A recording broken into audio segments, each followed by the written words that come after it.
Well, once again, this is the 26th day of March. I just got back from Janet Grenadier's home in Alexandria, Virginia. I had to go there to see if she'd print out a copy of the docket of the Court of U.S. Court of Appeals for the Federal Circuit, and I got a copy of it, and that's it. They said the papers that I filed yesterday would all be up on the docket today, and here's the docket that she printed out for me.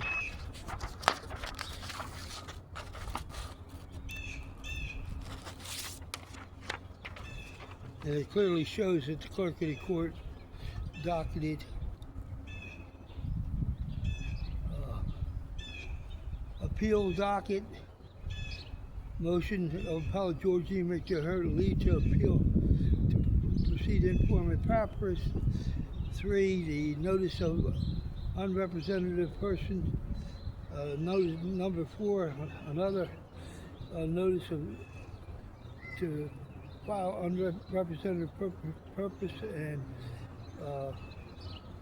5 is a notice of non-compliance and submission of appellant's George unrepresented person appearance is not in compliance with the rules of the court.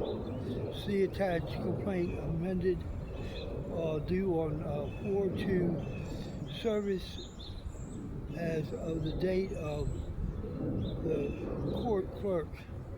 I didn't get an order on it, and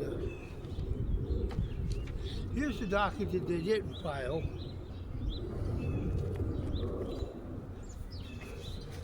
This is the court's motion for writ of mandamus, was filed also on the 26th. There were no attached documents explaining what the deficiency were, so I'm going to have to go back to the court tomorrow on the 27th and get a copy of that deficiency notice explaining which of the motion papers was allegedly deficient. While I'm there, I'm also notifying the court that have sent out a certified request to the U.S. Marshals office in Alexandria, Virginia, to open an investigation into fraud and obstruction of justice by the courts, based on the facts that yesterday that they told me now that based on an unsigned order which no court will authenticate or validate, that I am barred from entering the U.S. Court of Federal Claims and the U.S. Court of Appeals. I have to wait outside the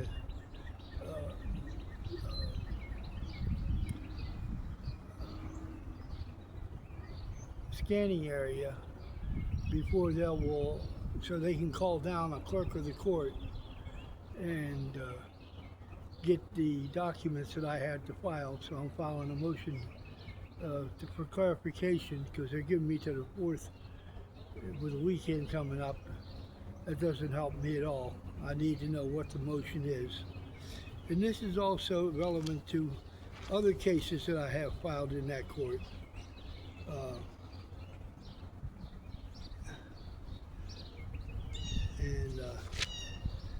There's numerous other cases in this court.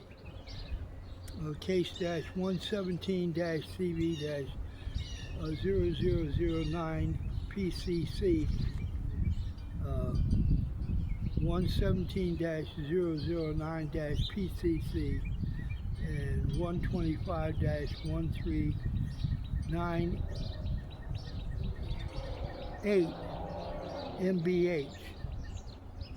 And that's a small list of the cases that I have before the court. So I am petitioning the U.S. Marshal Service to give me access to and a copy of all electronic service documents they have in any of the cases of mine in the Court of Federal Claims. case because I had to prove that I am not a threat to the court. I've never been a threat to the court. I've always been an outstanding citizen. I've never threatened anybody. And for them to issue this order that bars me from these courts is ludicrous and it's absurd. It's a joke. And under the FOIA request, I want a document. I want copies of all the video surveillance they have of me every time I went into the court since 1995 in the Court of Federal Claims and the Court of Appeals for the Federal Circuit. I can't stand back and think that they're going to do the right thing to the court. No, but never does the right thing. It's only here to protect lying, thieving lawyers and their clerks of the court who abridge their oath of office and their duty to the Constitution and the rule of law. So I will be sending off tomorrow morning first thing to the U.S. Marshal's office a copy of this certified copy requesting the documents, because you go to the U.S. Marshal's office in Alexandria, you're not allowed into the front door whatsoever, just like the FBI, just like the Justice Department. No citizens are allowed in those doors. We all have to sit out, we all had to do our communications by certified mail in order to prove that we were there. And I've sent so many, over hundreds of requests. I'm also letting the Marshal know that on Monday I will be down on U.S. Congress, walking to halls of Congress and documenting. I'm going to file an official complaint with every member of the House and Senate Judiciary Committee. I want to know by what right they have to bar me from federal courts with an unsigned, unverifiable order that the clerks will not authenticate or validate.